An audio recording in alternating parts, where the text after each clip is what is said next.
Okay, so this is the tutorial for making formulas, so to make your sheets, or you can do this in Excel and make your spreadsheet make automatic calculations for you, so you don't have to do it yourself. So I'll just open this one up that I've created. How you lay it up is up to you. So I've got things, and then the cost. So these are the things. Then I can just put some costs in. So I'll just put some. You can put dollar signs. It doesn't really matter. I'm just going to put the numbers in though, because I know, you know.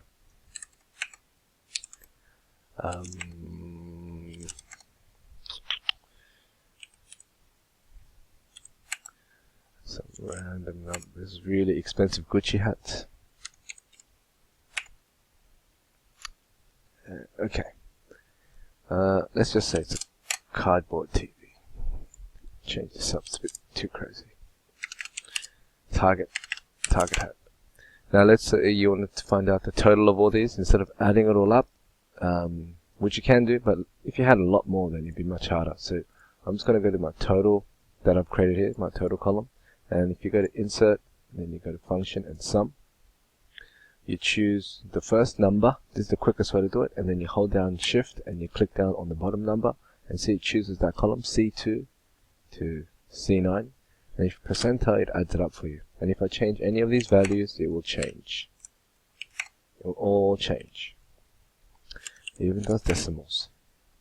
And then, if you wanted to just select only a few, so for in this example, I just made us a necessities only. So let's just say I'll just highlight the necessities in yellow. So I'll just highlight these ones in yellow.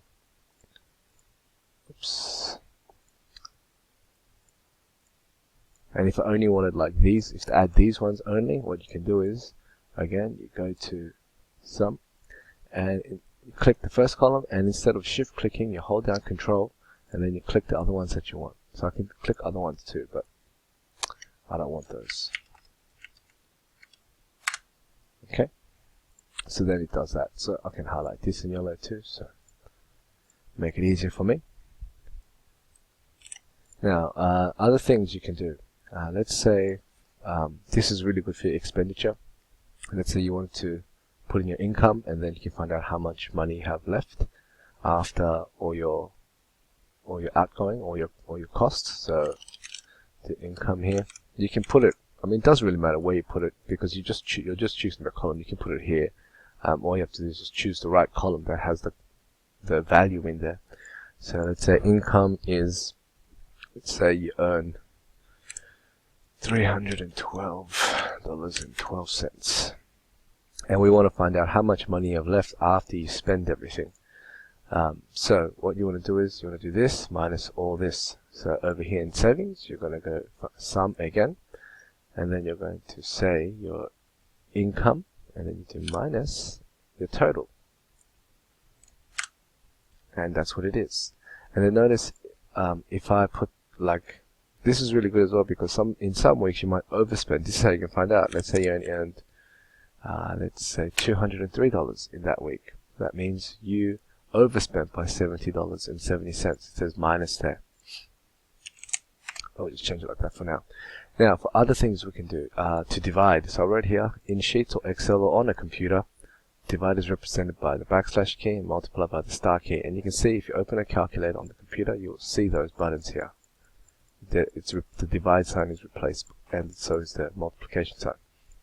So if I wanted to find the average of these, if I just wanted to find the average of these costs, I mean, there's no reason in this case, but there might be. You might find an application for this in another task. So there's 8 things here. 1, 2, 3, 4, 5, 6, 7, 8. Yep, 8 things here. So what you can do is, again, you do insert sum, and I'm going to get the total, and then I do backslash divided by 8.